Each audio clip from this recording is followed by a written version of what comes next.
తులారాశి వారికి ఈ వారం సానుకూలమైనటువంటి గ్రహస్థితి గోచరిస్తూ ఉన్నది. ప్రత్యేకించి తృతీయ స్థానమందు కుజుడు యోగిస్తున్నారు, చతుర్థ స్థానమందు శుక్రుడు యోగిస్తున్నారు, షష్ఠ స్థానమందు శని యోగిస్తున్నారు, భాగ్యస్థానమందు గురుడు యోగిస్తున్నారు, జన్మరాశి యందు చంద్రుడు యోగిస్తూ ఉన్నారు. వెరసి 5 గ్రహాల తాలూకు శుభ ఫలితాలు ఈ వారంలో చక్కటి అనుకూలతని సూచిస్తూ ఉన్నాయి.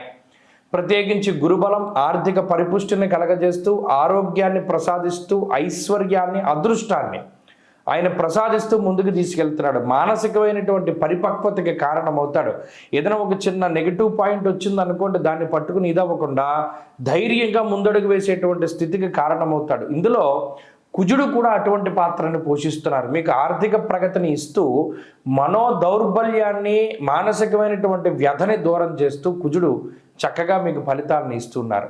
అలాగే శరీర సౌఖ్యం, ఆరోగ్యం, సంతోషో, ధనమున్నతి, జన్మ రాశిగత చంద్రుని యొక్క సంచారము, షష్ఠ స్థాన స్థిత శనేశ్వరుని యొక్క సంచారము, ఈ గ్రహస్థితి ఏం చేస్తుంది? శరీర సౌఖ్యం, ఆరోగ్యాన్ని ప్రసాదిస్తూ ఉన్నారు.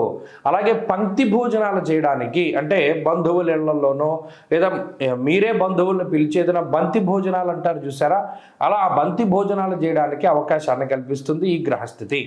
అలాగే బంధుమిత్రులతోటి సొంత ప్రాంతాలకి వెళ్ళి మాట్లాడగలుగుతారు, బంధువుల్ని కలుసుకోగలుగుతారు, మానసిక ప్రశాంతతని పొందగలుగుతారు, ఆర్థిక పరిపుష్టిని పొందగలుగుతారు.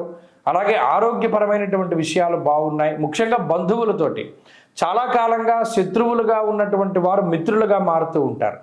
వారితోటి కూడా మీరు అతి చనువుగా ముందుకు వెళ్ళగలుగుతారు. ఇలా మానసిక సమస్యలు లేదా ఆరోగ్యపరమైన సమస్యలు తగ్గుముఖం పట్టి కుటుంబపరమైనటువంటి విషయాలలో కూడా ఈ గ్రహస్థితి చాలా అనుకూలతను తీసుకువస్తూ ఉన్నది. కాబట్టి ఎటు చూసినా కన్యారాశి వారికి ఈ 5 గ్రహాల తాలూకు అనుకూలతలు చాలా అదృష్టాన్ని ఇస్తూ ఉన్నాయి.